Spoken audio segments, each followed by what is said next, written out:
Okay, the heirloom watermelons were an experiment that I did. You know, I've always grown this kind right here, this Crimson Sweet style, because it ripens in about 85 days in the northern areas and cooler climates. You know, it's a real good melon.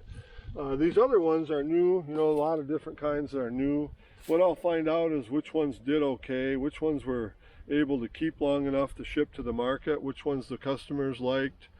You know, we did taste tests on them all. We saved some of our own seed now. So I have samples of seed from the best melons that grew the fastest, that ripened first. And I'll carry that on, and you know, you're saving your seed and you're keeping a genetic strain of a certain thing going that did well in your area.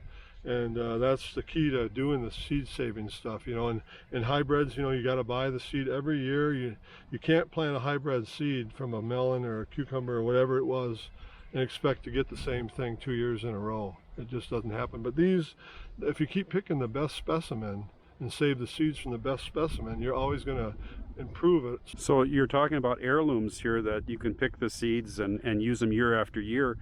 Is there any drawbacks to these? That do they produce as many fruit as some of the genetically modified melons? Well, you know, the genetic modified melons, like a lot of them are seedless now, and people are getting used to eating seedless melons, and then they're asking, well, do yours have seeds? And you know, if you tell them why they have seeds, a lot of times they understand. And sometimes, honestly, the seeded melons taste better. I don't care what you say. They have the special flavors in them that the seedless melons don't really have.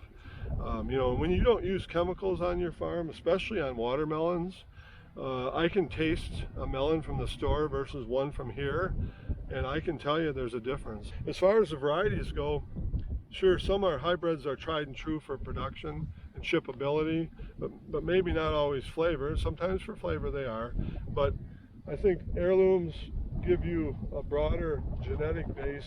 You're going to get a more wide range of types of, I mean, for example, you get a few more of these odd-shaped melons maybe, you know, on this heirloom melon versus something that's even though it's open pollinated, it's been selected for a lot longer in a special way for shipping, this one, Crimson Sweet style, and they run almost all exactly round and hard.